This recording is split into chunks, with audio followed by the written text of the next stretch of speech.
Iris here from Flower Design School and Barefoot Florist. Today I'm going to show you a couple of little tricks that you can do with the wonderful fan palm leaf. There's a few different ways in how we can make this natural shape look a little bit different and manipulate it so it looks a little bit more potentially interesting and a bit different in your design. They are quite widespread when they come out of their packaging and as their natural shape. But sometimes that is too much, so we might want to just cut these leaves off, those endings, and just trim them. You can just use your normal cutters for that and just angle those cuts in multiple ways. You can go in and out a little bit, so you can go in and out as you please and maybe just alternate the ins and outs, or you can just do a couple of them the same way. There's not really a particular rule to it, but it just gives you a different kind of look in the end. So in, out, and maybe in. So you've got that alternation and it just looks a little bit more fun and a little bit more of a shape to it. So you can obviously clean the shape up perfectly. You can say, I'm gonna make this very, very neat. If you wanted it really neat, you could take it and gather it up in your hand like so, and just to have them all meet a little bit more on the top end here. And you can then take one clean cut across the way like this, and you'll be ending up with a fan shape that is obviously smaller, but it has a cleaner straightforward shape to it. Yeah, so that's one thing.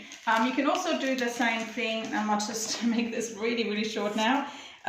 You can take the cutters, instead of going straight across and bluntly cut it, you can just take the cutters from one end to the other, so it's just going on a diagonal here and you're going up to here, and the result of that would be obviously much more angulated and a bit more random looking kind of aspect to it. And that could be a fun little aspect if you wanted to have a little bit of a sharper, fun look to it.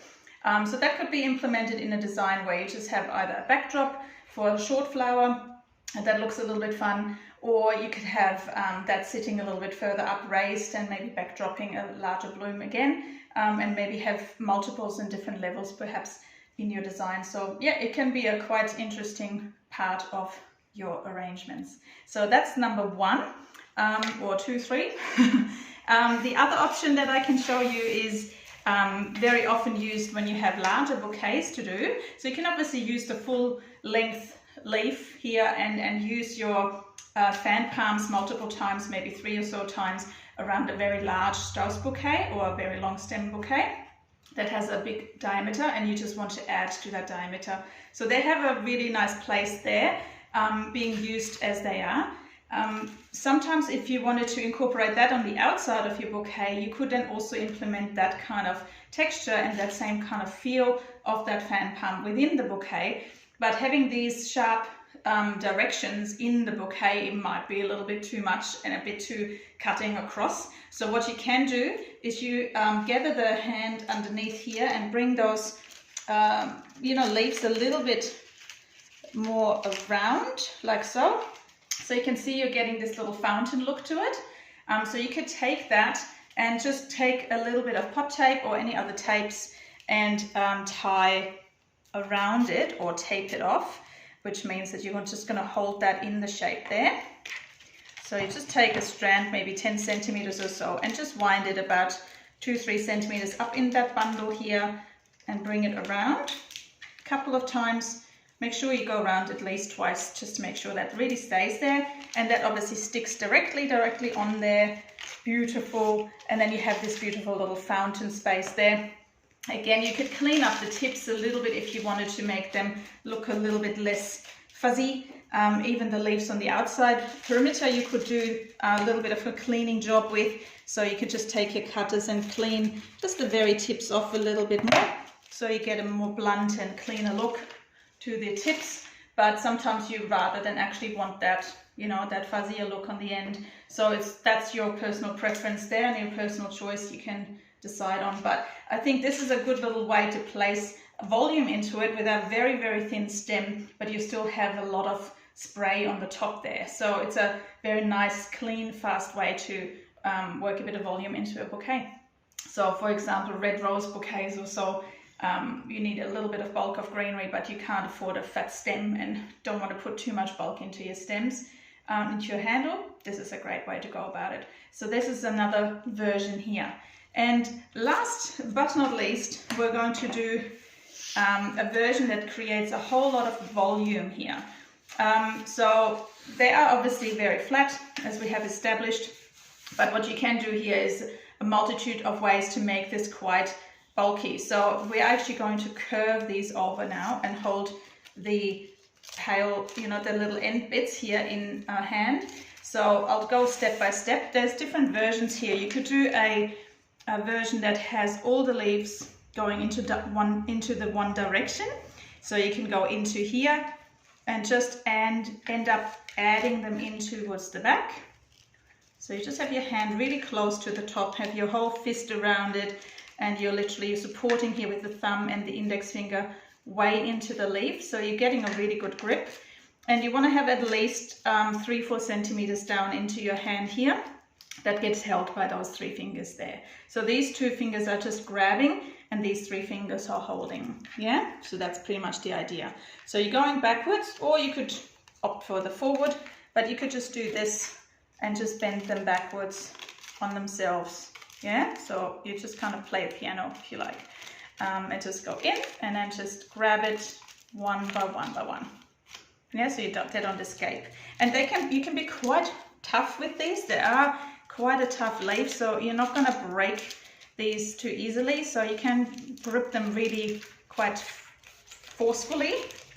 So you'll see that that becomes a completely different look. And you're having a volume here. And this is like nearly like a shell of sorts, isn't it? It's quite cool. Yeah, so you could do it that way, and you would attach this with a tape, and I'll show you that in a minute. So you could do it that way and tape it, or version 2. There's multiple versions, but there's version 2 for today. One goes to the back, and the next one you'll be looping forward to the front. So you're going backwards with the first, the third, the fifth, etc. So you're just alternating front and back, and you're adding them into the back, as we've just seen, and to the front by holding the thumb on it and pinching it. So like this, in and out.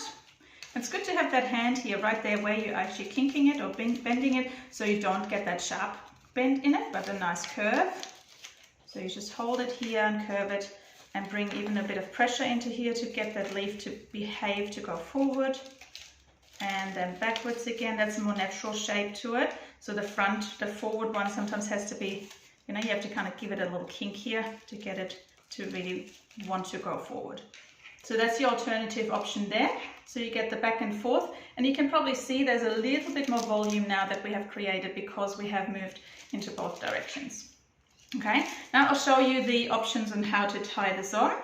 So beforehand we have also used that pot tape here. You can use pot tape again to do this tying. Alternatively, you can use paper tape, which is your biodegradable paper tape. So you can actually use that. It is probably the most eco-friendly version, but it may be a little bit less tough on, you know, when you're tying this, you might find you don't get quite as much grip here.